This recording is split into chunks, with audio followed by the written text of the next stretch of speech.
मैं ऋषि आज की जीके की क्लास में आपका स्वागत करता हूं। साथियों, आज टॉपिक को डिटेल में अब कवर करेंगे। हम हिस्ट्री के जितने भी टॉपिक रहेंगे पूरी डिटेल में आज कवर करने वाले हैं। तो बात करते हैं 1707 में औरंगजेब की मृत्यु के बाद इस शताब्दी की तीन प्रमुख प्रवृत्तियां दिखाई देती हैं। मुगल साम्राज्य का पतन, उत्तराधिकारी राज्यों की स्थापना, ब्रिटिश उपनिवेशवाद की स्थापना। तो उत्तराधिकारी के लिए जो संघर्ष था, औरंगजेब की मृत्यु के पश्चात अपने आने वाले 52 वर्षों में 12 सम्राटों ने दिल्ली के सिंहासन पर अधिकार जमाया और मुगल सम्राट औरंगजेब 5 पुत्र मोहम्मद सुल्तान, मोहम्मद अकबर, मोहम्मद मुअज्जम, मोहम्मद आजम तथा कामबख्श थे। इनमें पहले दो की मृत्यु औरंगजेब के जीवन काल में ही हो गई थी। उसने अपने पुत्रों में मोहम्मद मुअज्जम को शाह आलम और मोहम्मद आजम को शाह अली जहां की उपाधि प्रदान की थी। औरंगजेब की मृत्यु के समय मुगल साम्राज्य में कुल 21 प्रांत थे, जिनमें मुअज्जम काबुल, आजम गुजरात और कामबख्श बीजापुर का सूबेदार था और इन्हीं तीनों में उत्तराधिकारी के लिए युद्ध हुआ।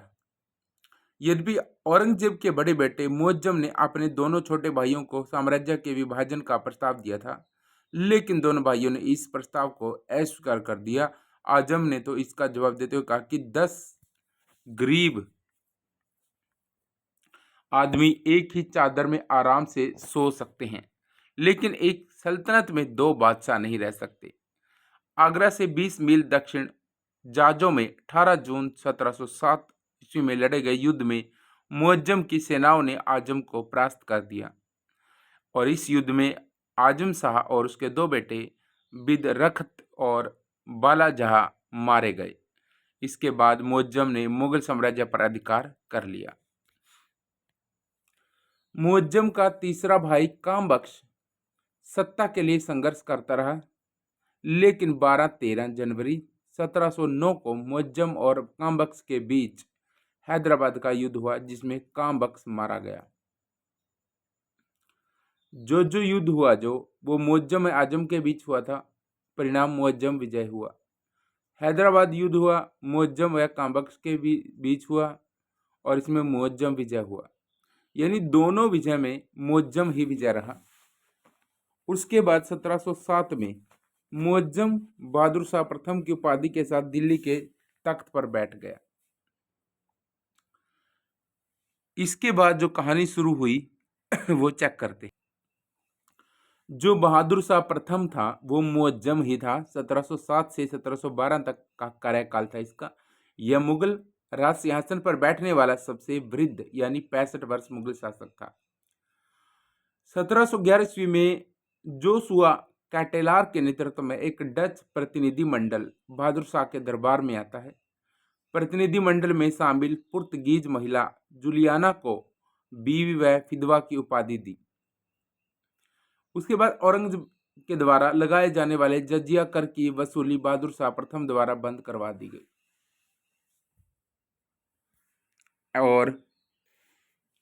और इसने मराठा संभाजी साहू को मुगल कैद से भी रिहा कर दिया। अब 10वें गुरु गोविंद सिंह के सम्मान में बहादुर शाह ने उन्हें खिलवत व उच्च मनसब प्रदान किया और ध्यातव्य है कि गुरु गोविंद सिंह ने बहादुर शाह से जाजों के युद्ध से पूर्व आगरा में मुलाकात की थी। सर सिडनी ओवेन ने बहादुर शाह की मृत्यु पर कहा कि यह अंतिम मुगल सम्राट था जिसके बारे में कुछ अच्छे शब्द कहे जा सकते हैं।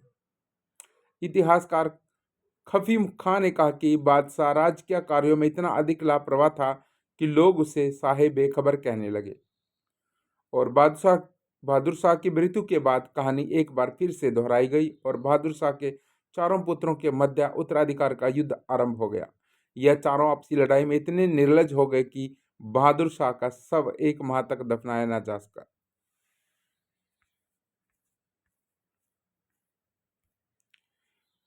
उत्तर मुगल काल दरबार 4 प्रमुख खेपों में बंट गया था: तुरानी, ईरानी, अफगानी और हिंदुस्तानी।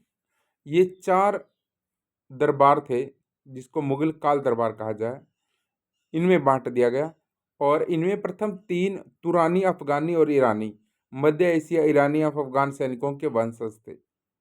तुरानी और अफगानी सुन्नी मत के थे, जबकि ईरानी अधिकतर शिया के थे। ईरानी दल में असद खान और उसके बेटे जुल्फिकार खान जैसे सरदार प्रमुख थे। तूफानी दल में चिनकिलीज खान और गाजीदीन फिरोज जंग जैसे सरदार थे, और इसी दल ने सैयद बंधु के पतन में महत्वपूर्ण भूमिका निभाई। हिंदुस्तानी दल में वे लोग थे जिनके पूर्वज भारत में आकर बस गए अथवा हिंदू से हिंदू मुसलमान बन गए, और इस दल के नेता सैयद बंधु थे। इस दल को राजपूत, जाट व हिंदू जमींदारों का समर्थन प्राप्त था। इसके बाद आता है जहांदर शाह, 1712 से 1713 में। बहादुर शाह की मृत्यु के बाद उत्तराधिकारी के युद्ध में जहांदर शाह ने अपने भाइयों की हत्या कर मुगल शासन प्राप्त कर लिया, और जहांदर शाह ने सिंहासन प्राप्त करने में तत्कालीन शक्तिशाली अमीर जुल्फिकार खां की सहायता ली,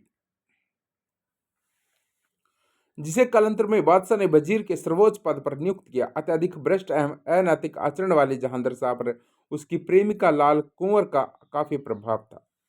जहांदर शाह ने आमेर के राजा सवाई जयसिंह को मिर्जा की उपाधि के साथ मालवा का सूबेदार भी बनाया, और जहांदर शाह के शासनकाल में कहावत प्रचलित थी, उल्लू बाज के घोंसले में रहता था तथा कोयल का स्थान कौवे ने ले लिया था। अमीर उस्मान के पुत्र फर्रुखसियर ने हिंदुस्तानी अमीर सैयद बंधुओं के सहयोग से जहांदर शाह को सिंहासन से अपदस्थ करवाकर हत्या करवा दी। 11 फरवरी 1713 को जहांदर शाह की हत्या कर दी गई, और इसे लोग लंपट मूर्ख कहते थे। फर्रुखसियर 1713 से 1719 कार्यकाल। सैयद बंधु, जो हिंदुस्तानी गुट के अमीर थे, को सम्मानित करने के लिए फर्रुखसियर ने अब्दुल्ला खां को साम्राज्य के वजीर के पद पर तथा हुसैन अली को मीर बख्शी पद पर नियुक्त किया। फर्रुखसियर की हत्या और मोहम्मद शाह के बादशाह बनने के बीच सैयद बंधुओं ने रफीउद्दौला रफीउद्दर्जात को मुगल बादशाह बनाया। फर्रुखसियर ने तुरानी गुट के एक अन्य अमीर निजामुल मुल्क अथवा चिनकिलीज खां को दक्कन के 6 मुगल सूबों की जिम्मेदारी प्रदान कर दी, और इसने औरंगाबाद को अपना मुख्यालय बना लिया। सैयद बंधु के बारे में पढ़ लेते हैं। हुसैन अली खां और अब्दुल खां उत्तरोत्तर मुगल काल से सैयद बंधु के नाम से प्रसिद्ध हैं। एक साधारण सेनापति से इन दोनों ने मुगल दरबार में किंग मेकर जैसी उपाधि प्राप्त की थी, और 1713 से 1720 तक के काल को सैयद बंधु युग कहा जाता है।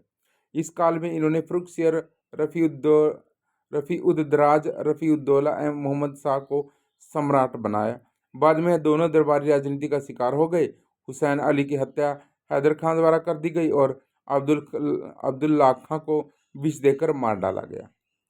फर्रुखसियर को दुर्बल कायर और निंदनीय होने के कारण घृणित कार्य कहा जाता है, और कालांतर में फर्रुखसियर ने जुल्फिकार खां की हत्या करवा दी थी। सैयद बंधुओं के प्रभाव को कम करने के उद्देश्य से फर्रुखसियर उनके विरुद्ध षड्यंत्र रचने लगा, और षड्यंत्र के समय से पहले पता चलने पर सैयद बंधुओं ने मराठा पेशवा बालाजी विश्वनाथ मारवाड़ के अजीत सिंह के सहयोग से 19 जून 1719 को फर्रुखसियर के सिंहासन को अपदस्थ कर उसकी हत्या कर दी। तो फर्रुखसियर की हत्या और मोहम्मद शाह के बादशाह बनने के बीच सैयद बंधुओं ने रफीउद्दराज और रफीउद्दौला को मुगल बादशाह बना दिया, और रफीउद्दौला शाहजहां द्वितीय की उपाधि के साथ मुगल राजसिंहासन पर बैठ गया। रफीउद्दर्जात सबसे कम समय तक शासन करने वाला मुगल शासक बना। मिलेंगे जल्द नई वीडियो में, तब तक के लिए हम यहीं पे विराम लगाते हैं। Good bye.